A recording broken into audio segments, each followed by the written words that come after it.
Justin, there's been some tight games already in this series. Obviously, an elimination game for Montreal tonight. What kind of an effort are you expecting out of them? Yeah, I mean, they're going to bring their best game. That's what we're expecting. It's really difficult to close teams out, so it's up to us to match it and exceed their effort. Just on the defensive side, what do you like about the adjustments that you guys have been able to make as this series has gone along? Yeah, I think that we've been doing a pretty good job. I think it helps having Soup back there. He's been an absolute rock, and he's cleaned up what mistakes we have made. So, defensively, especially as a five-man unit, I think the forwards have been doing an awesome job as well, and it makes a big difference when you're trying to close out games. Next up, we'll go to Luke Fox, Sportsnet. Go ahead, Luke. Hi, Justin. I think a lot of people on the outside were pretty pleasantly surprised to see John Tavares skating today. How does that affect you guys? What's been the reaction to seeing him back so quick? Yeah, I mean, I think that's the same reaction from us. We're obviously very happy to see him, and he's in good spirits. He looks healthy, and obviously he's got a couple things he's got to work through before he's ready to go and in game shape. But it's really an encouraging sign to see him here, and like I said, it's just good for our team and good for us, emotionally and mentally. And what did it mean to you to have him on FaceTime after the wins in Montreal? Yeah, that was great. Obviously you're riding a high anytime you win a game, then you come in the locker room, you see him on FaceTime, and it feels good, and it feels good just in the sense that we're doing the right things to get him back closer to playing. Next up, we'll go to Lance Hornby, Toronto Sun. Go ahead, Lance. Just what's the value of having Bogosian come back just in time for playoffs, given his playoff experience?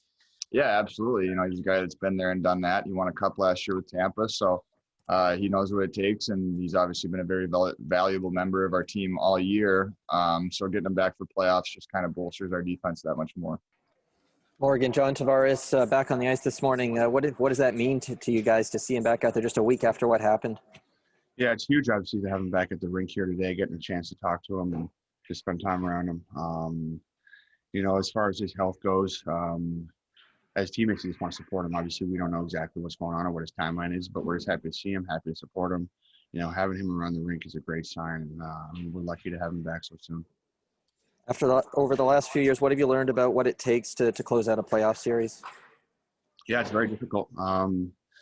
We played in those games before when it goes right down to the wire, the last game of the series. So, here tonight, I think we understand what's at stake, the opportunity that we have in front of us, and, what it's going to take to get the job done. And it's important that, we prepare, and, they're going to come with their best, and we have to match it. So, the challenge is big, but I think we'll be ready for it.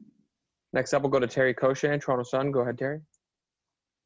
Hey, Morgan, how important is that to close this out tonight and not, we always talk about give their team a little bit of life, but how much does that consume, not only consume your thoughts today, but really be the focal point for you guys in the next several hours here? Yeah, obviously we talked about it this morning. That's what our goal is, of course. But that being said, I think you have to be prepared for anything. They're going to come out hard. They're going to play, as a team, their best game. They got their season on the line, so we have to be ready for that. And, but you have to be prepared for anything. Like I said, it's just on us to be prepared and play well, and do our best to close it out. Thanks. And last one here, we'll go to Stephen Wino with the Associated Press. Go ahead, Stephen. Hey, Morgan, I know you guys have played Montreal a lot this year, but when you have empty arenas, how is it different in terms of kind of ratcheting up the intensity in these games? Yeah, I think at this point in the year, we're just used to it. Normally as a team, when we go in there, there's a great environment in Montreal than here as well. So, but again, it's been months of this. So, as players, we're used to it.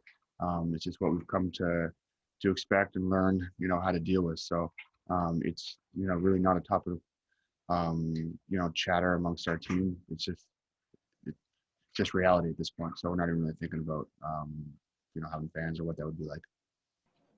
Good morning, Sheldon. Can you just give us an update on John Tavares and the fact that, talking to a couple of the players, they seem very enthused just at the sight 1 week later of seeing their captain on the ice after he was carted off the way that he was.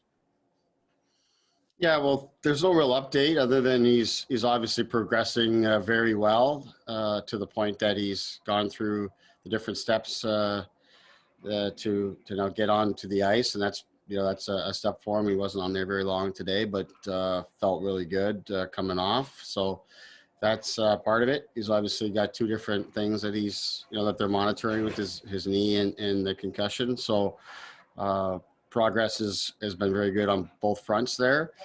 But obviously having him back in the mix here, starting with yesterday, with him coming in and getting a little bit of a workout and treatment and being around the guys was big. And then today, just having him in the group, in the meeting and stuff like that is a really great sign. I think we've, really since the morning after his injury, it's been trending towards this, and he's been communicating, talking to the guys a lot. So, it's not completely new in that sense, but certainly having him in person is a nice lift for the guys. Next up, we'll go to Chris Johnston, Sportsnet. Go ahead, Chris. Sheldon, do you expect him to stay for the game tonight or be at the game tonight? That I don't have that answer, Chris. I don't know that.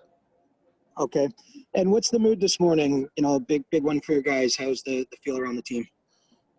Feeling is good. I would say it's just normal, professional. I think the guys are very businesslike and treating it like they have other games in the series. I think that's been kind of the messaging for our group is to not look beyond your first shift or our first period here tonight. That this game is the hardest one to get. We are expecting it to be our best game of the series because we feel like that's going to be the effort that's going to be required. So that's what we went through this morning, is just the things that have worked well for us in the series and the things that we're continuing to monitor, wanting to clean up to do better, and really looking to continue to build on the things that we've been doing to get to this point. Next up, we'll go to Lance Hornby, Toronto Sun. Go ahead, Lance. Sheldon, your younger guys have not been in this position in a playoff series before. How much will this be a big step for them on the learning curve to postseason success? Yeah, I think, in terms of the group together, pushing through this is an important step, no doubt. But again, like I said yesterday, I think, we recognize the opportunity that we have and the need to push through this step. At the same time, as a coach, my job here tonight, just keep our guys focused on doing the things that we've done, to give us success in the series and continue to clean up the areas that we need to do better, because we can play better in a lot of areas here still.